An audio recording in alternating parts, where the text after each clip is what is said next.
President Obama, a couple days after the Zimmerman verdict, he released a statement. And I remember reading the statement and just being annoyed because it was very like, you could tell him and his advisors sat down and they were like, what should a president say in this scenario and how can we make it so that nobody's pissed at us?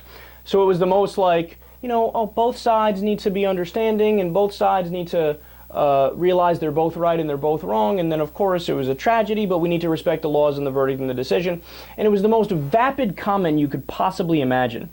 So, needless to say, I was hoping for a human moment from President Obama, as many other people were as well. Well, now, finally, we got a human moment. He made an unannounced appearance during the White House daily press briefing the other day. And he said, quote, "There are very few African-American men in this country who haven't had the experience of being followed when shopping in a store. And that includes me." Now, the reason why I think this is big news and I think this is interesting is because we saw President Obama as a human being telling a personal story, and it wasn't dressed up by advisors, it wasn't clean cut, it was real, and it was honest. He also went on to say, we've had the experience of walking into an elevator and old women clutching their purses a little tighter. This is something that a black man would have to deal with on a regular basis, and it's not something that white America understands about what black men have to go through.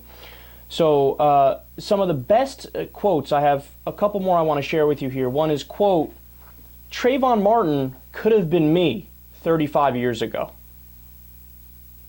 Now understand, you might say, oh, he's just trying to connect or whatever, but realize, President Obama, he's walked home before at night. Not only that, when he was younger, remember how one of the arguments from the right is, oh, we found THC in Trayvon's system, so it's guilty, guilty, guilty, guilty. Got to go for Zimmerman. Got to say that Zimmerman's not guilty. Wait, what? THC, marijuana, doesn't make you aggressive. It makes you relax. As Rachel Jontel said, it didn't make Trayvon go crazy. It made him go hungry.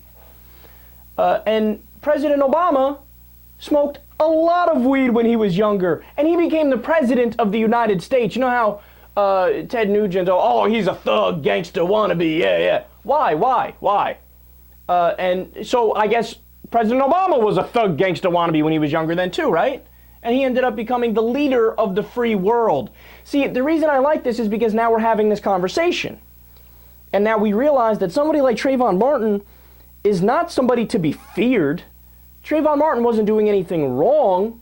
In fact, him and people like him are the future of the country. And when President Obama comes out and says, no, I am Trayvon Martin from 35 years ago, then it humanizes it. And people might go, hey, wow, you know what?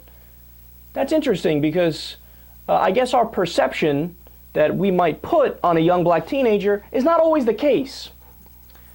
He also said, quote, "If Trayvon Martin was of age and armed, could he have stood his ground on that sidewalk?"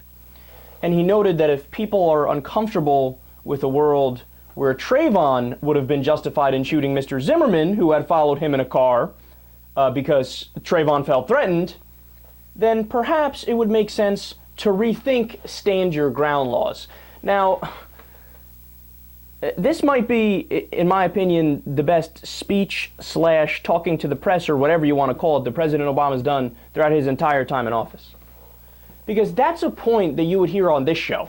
That's a point you'd hear on other progressive outlets where they're like, wait a second, Tavis Smiley said it to Bill O'Reilly the other day. The NRA always screams that, only way to stop a bad guy with a gun is a good guy with a gun. Where were they on the Trayvon Martin situation? I haven't heard them say if only Trayvon had a gun, everything would have been all right. Strangely silent, right? And some trolls online, they respond, well, no, that's because Trayvon is 17 and the NRA knows they're underage, so they wouldn't say that. Hey, jackasses, do you not know that the NRA always wants kids to have guns? They have ads from in different sporting goods stores where they have the little cricket rifles, and there's been we covered stories of kids killing kids by accident with the little cricket rifles. Obviously, age isn't an issue. Gee, I wonder if they held their tongue because he's African American.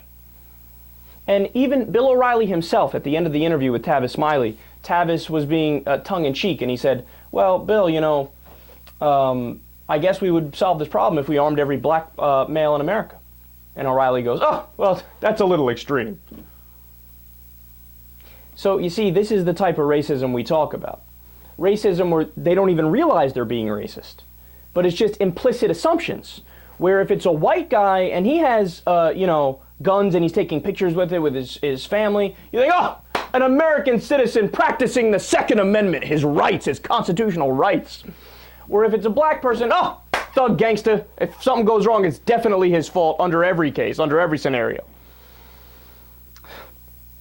Look, it's about time President Obama came out and threw to the side the fact that he's the president and spoke as a human being from a realistic perspective about race. I'd like to see more of this.